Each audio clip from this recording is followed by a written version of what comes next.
What's up guys, Arduino here. Today we're going to be talking about the pins on your Arduino and why they are so enormously powerful in your next project.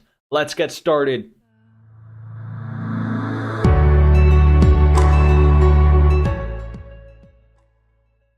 Okay, so let's get started talking about the pins on an Arduino. As you can see on the screen, we have an Arduino Uno, and that is because they are the most used Arduinos out there. As you can see, on both the left and right hand side, on the top are VCC and 5-volt pins. Now what these do is they basically power any electronics that is connected to the Arduino. On the right hand side, we have digital pins. Now these digital pins can be used for either reading or writing digital signals. Digital signals are signals which are either fully on or fully off. Now, of course, they will measure whether electricity is coming into the pins. If electricity is coming into the pin, they will return a true value. And if no electricity is coming into the pin, they will return a false value. Now, the digital pins with a squiggly line in front of them, those are PWM, or pulse width modulation pins. And they are actually able to transmit a different kind of signal, an analog signal.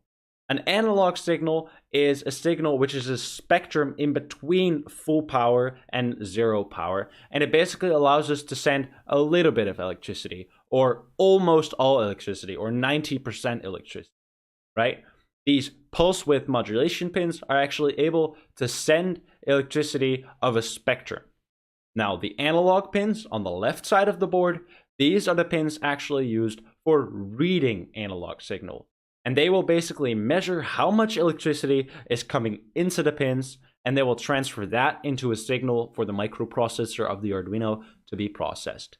Now, what we're going to be doing today is we're going to be coding how to read from these pins and how to basically measure the electricity coming into those pins and save them into variables in order to be processed. So let's get started doing that. Okay, so first of all, let's talk about how to write an electrical signal to an analog or digital pin. Now, it is really as simple as it seems. Digital write, and then we select the pin to which we want to write. And then we just want to say, okay, do we want to write a high value or a low value? And we do this in capitals. So high or low, right? And what this will do is it will either send electricity to pin 11 or it will send no electricity to pin 11, right? That's very simple. Now, analog, right, works the same way, right? We can write to pin 5, right? Remember, it has to be a digital pin that has a squiggly line in front of it because only those can do an analog write. And then in analog write, what we actually do is we're going to send a signal, an 8-bit signal. So it needs to be a number from 0 till 255, where 255 is a full on signal and 0 is a full off, and anything in between is the number in between, right? And what this would do is it would send electricity out of pin 5, or it would send electricity out of pin 11. And if you had an LED connected to pin 5 or pin 11, and the other side of the LED being connected to ground, then electricity would go through this LED and it would light up. And this way we can actually turn things on, right? It could be an LED, it could also be a motor, and a motor could light up, something like that.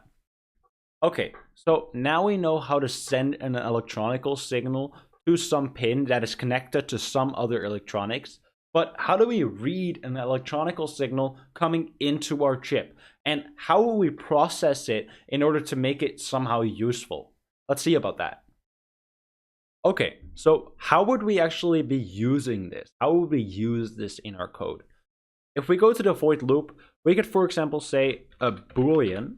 Right? A boolean is either a true or false value. It's a variable, and instead of an integer, which is numbers, a boolean is either true or false, right? So we're going to make a boolean called data, and we're going to make it equal to digital read from pin 11. As you can see on the Arduino on the screen, that's a pin. So if we send electricity into pin 11, data is going to be equal to true. if we don't send electricity into pin 11, data is going to be equal to false, right? So what we are able to do now is we could say, okay, if data equals true, then electricity is coming into pin 11.